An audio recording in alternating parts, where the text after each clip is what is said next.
میں مزید اس حوالے سے کچھ اور ایک حدیبیہ کا بھی موقع مجھے یاد آتا ہے کہ جب رسول اللہ کے ساتھ اتنے تواضع اور انکساری کے ساتھ آپ کہتے ہیں یا رسول اللہ کیا ہم حق پر نہیں ہیں یا رسول اللہ، پھر حضور فرماتے ہیں کہ عمر جو میں دیکھ رہا ہوں جو میں جانتا ہوں وہ تم نہیں جانتے، لیکن حضور کے پیار میں اللہ اکبر حضور کا قد بلند ہو، حضور کی عزت و تکریم بلند ہو، اس کے لیے ایکسائٹڈ ہیں اور اس کے لیے ہر وقت پریپیئرڈ ہیں۔ میں حضور قبلہ ہم نے تو یہ بھی انداز غضب دیکھا ہے حضرت عمر کا کہ رسول اللہ کی طرف آنچ بھی آنے کی اگر جرت کرے، عمر خود بھی ننگی تلوار اور عمر کی تلوار بھی موجود ہے، لیکن اس کے علاوہ ان کی معمولات زندگی میں کچھ چیزیں جو ایک آدمی فرما رہے ہیں نا اتنا متحرک ہے، ایکٹیو ہے، اس حوالے سے بات ہو رہی ہے، سفارت کاری کا بھی ذکر آیا سفر کے حوالے سے، تو سفارت کاری کا جو حضرت عمر کا جو وصف ہے اور یہ معمول ہے، بسم اللہ الرحمن الرحیم۔ قریش نے، اہل عرب میں جو قریش کا خاندان ہے، انہوں نے اپنے مختلف قبائل میں مختلف عہدے تقسیم کر رکھے۔ صحیح۔ یہ جو عہدہ تھا کہ کسی کا سفارتکار ہونا، سفیر بننا، یہ خاندان عمر رضی اللہ تعالیٰ عنہ میں آبا و اجداد سے چلا آ رہا تھا۔ حضرت عمر خود سفیر عرب تھے، آپ کے والد خطاب بھی سفیر عرب تھے، دادا نفیل بھی سفیر عرب تھے، عبد العزیٰ بھی سفیر عرب تھے، ریاح بھی سفیر عرب تھے، اور عدی تک آپ کے ہر دادا عرب کے سفیر تھے، قریش کے سفیر تھے۔ اللہ، کیونکہ اس خاندان میں اللہ نے ذہانت بڑی رکھی تھی۔ صحیح۔ کسی فیصلے میں ثالث بننا اگر ہو تو وہ خاندان عمر میں تھا۔ واہ۔ ثالث ان کے دادا ہوتے تھے۔ واہ۔ اور اگر کسی مسئلے کو دو قبائل کے درمیان حل کرنا ہے تو وہ حضرت عمر کے آباء و اجداد میں چلا آ رہا تھا، کسی اور کی طرف نظر نہیں جاتی تھی۔ اچھا، جب آگے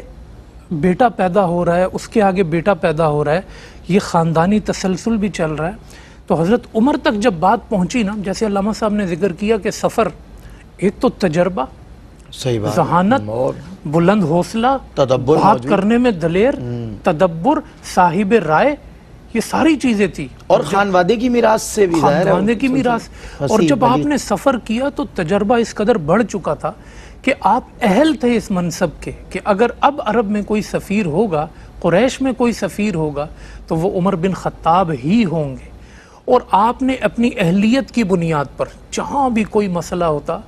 حضرت عمر وہاں پہنچ جاتے، قبائل کے درمیان اتنی خوبصورتی سے پیچ اپ کراتے، اللہ، آپ اپنے مدعا کو، قریش کے مدعا کو اتنی خوبصورتی سے جا کے بیان کرتے اور مسائل کو اتنی ذہانت سے حل کرتے کہ ابھی اسلام لانے سے پہلے بھی مدبرین عرب میں اگر کسی کا نام تھا تو وہ حضرت عمر فاروق رضی اللہ عنہ۔ آپ نے ان کے خانوادے کا ذکر کیا نا، حضرت خطاب کا وہ جو نسب کے پرکھنے کا جو علم تھا، نصاب تھے، نصاب ماہر تھے، جب آپ خون میں یہ چیز موجود ہے۔ اہل عرب کا جب نسب بیان کرنا ہو تو آپ اپنے، جیسے آج ہم حوالہ دیتے ہیں نا کہ جی لسان العرب میں لکھا ہے، فلان جگہ لکھا ہے، آپ کہتے تھے میرے والد نے کہا، بس میرے دادا نے کہا، یہ کافی وہ عرب کے اتنے بڑے نصاب معتبر حوالہ تھے، یہ معتبر تھے ان ساری چیزوں میں۔ اور پھر سفارت کی جہاں تک بات ہے، آپ کو اس میں اس قدر تجربہ تھا اور اللہ نے یہ کام لینا تھا،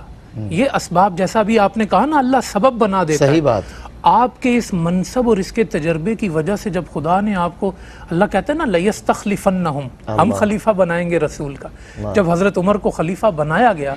اور پھر آپ نے اپنی ان تمام معلومات، ان تمام تجربات کی بنیاد پہ قبائل پہ حکومت کی ہے، پھر آپ کو ایک ایک قبیلے کا پتہ ہوتا تھا ان کا مزاج کیسا ہے، ان کو کہاں کام میں لانا ہے، کس کو گورنر بنانا ہے، کس کو کیا عہدہ دینا ہے۔ یہ 22 لاکھ مربع میل جو 10 سال میں آپ نے کیا ہے، اس کی بنیاد وہ سفارتی قابلیت تھی آپ کی۔ اچھا، اور دوسری بات یہ کہ سوچنے کی ضرورت نہیں تھی، فیصلہ ہر لہجہ، کیونکہ تدبر اتنا تھا، تجربہ، آپ ہر بندے اور ہر قبیلے کے بارے میں بالکل پرفیکٹ نالج رکھتے تھے، اور آپ نے اس کو استعمال کیا، اور اپنی قابلیت اور صلاحیت کی بنیاد پر یہ اللہ نے جو آپ کو عطا فرمائی تھی، آپ نے اپنے عرب سے نکل کے کیسر و کسرا تک، عرب سے نکل کے عراق تک، اور کہاں کہاں تک آپ نے اپنی سلطنت کو پھیلایا ہے، اور کوئی بندہ آج تک چیلنج نہیں کر سکا کہ یہ فیصلہ غلط تھا یا اس فیصلے میں کمی تھی۔ کہا عمر نے جو کہا حق کہا. اور یہ صرف مسلمان نہیں کہتے. جی بالکل. انٹرسٹنگ بات یہ ہے کہ ان کے فیصلے، ان کے قوانین آج قانون دان ریفرنس کرتے ہیں. جی جی وہ مسلم، جی وہ مسلم امہ کے ایسے لیڈر بنے ہیں، پھر ان کی کوئی مثال زمانے میں. صحیح بات. اور لیڈنگ ایبلٹیز کی جب بات کی جاتی ہے نا، جب کسی لیڈر کے لیے بات کی جاتی ہے، تو تاریخ کے سنہرے باب میں سنہرا ترین جو حرف ہے وہ ہے عمر فاروق. اور آج بھی قائدانہ صلاحیتوں کے حوالے سے ریفرنس کیا جاتا ہے اغیار میں بھی. آپ کے بنائے ہوئے جو شہری، میں بتا رہا تھا نا آپ کو، نظام، معاملات اور کنسٹرکشن زونز ہیں، میں بتا رہا تھا ڈیوائیڈنس آف پروونس سے لے کر شہروں کے آباد کرنے تک، شہریوں کی آباد کاری تک،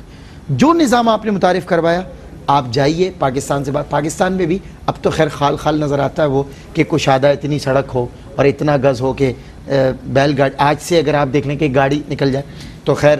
آج کی ظاہر ہے کچھ معاملات آج کے نقشے کے، اور لیکن اکثر پاکستان میں بھی ایسی تعمیرات کے شاہکار آپ کو نظر آتے ہیں. لیکن وہ سب کے سب فرام دا بیگننگ اگر ہم کہیں نا جو فالو کر رہے ہیں، وہ حضرت عمر نے یہ روایت ڈالی ہے. جبکہ لا ان آرڈر ہے نہیں، لا ان آرڈر بنانے والے، رینک سسٹم بنانے والے اور ڈپارٹمنٹس، مختلف شعبہ جات زندگی بنانے والے، شہروں میں تعلیمی نظام بنانے والے، تعلیم کے علاوہ بچوں کی کفالت اور پرورش کا ایک معقول ترین نظام متعارف کروانے والے سیدنا عمر فاروق رضی اللہ تعالیٰ عنہ ہیں.